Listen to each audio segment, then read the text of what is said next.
Nicolas Obermann nous amène maintenant en voyage sur les routes du sud de la France. Vous êtes prêts? Un souvenir d'enfance. Les vacances dans le sud de la France avec mes parents. Les routes départementales qui passaient toujours tout droit au-dessus des collines au lieu de les contourner.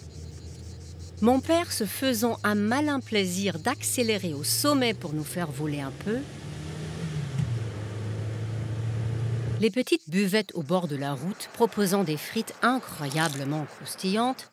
Et surtout tous ces platanes, créant avec leurs feuilles une cathédrale de verdure et avec leurs troncs de jolis effets d'ombre et de lumière.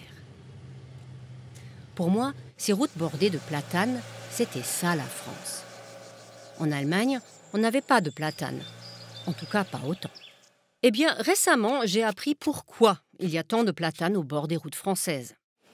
La raison est moins esthétique que pragmatique. Il paraît que Napoléon en a fait planter massivement pour protéger ses soldats de l'insolation lorsqu'ils partaient à la guerre. Le choix du platane ne devait rien au hasard. C'est un arbre robuste, il pousse rapidement, ses larges feuilles sont idéales pour donner de l'ombre, et en plus il vit vieux, imaginez, entre 500 et 2000 ans. Mais on ne voit pas les platanes au bord des routes seulement. Dans chaque village du sud de la France, on en trouve sur la place du village, protection indispensable aux joueurs de pétanque. Il y en a dans les parcs, dans les cours d'école et au bord des allées dans les grandes villes. 40% des arbres parisiens sont des platanes d'ailleurs. Seulement, les platanes au bord de la route ont mauvaise presse depuis les années 70.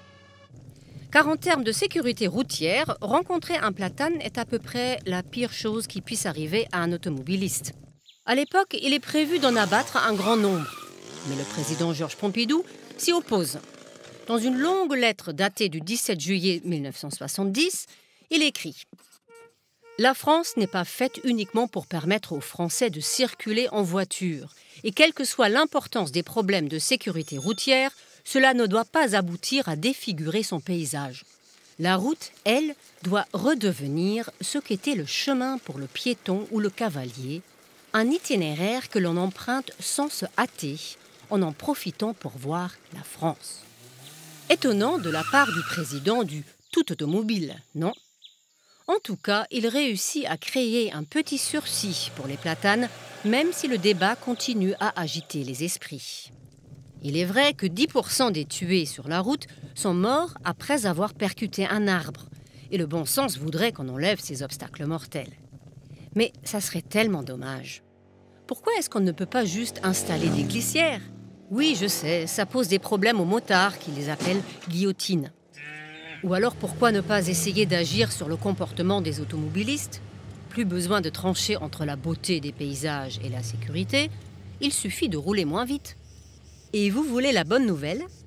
Des études américaines et suédoises démontrent qu'une route bordée d'arbres permet de réduire la vitesse de 5%, ce qui vous permet, par la même occasion, d'observer à loisir les magnifiques jeux d'ombre et de lumière, n'est-ce pas?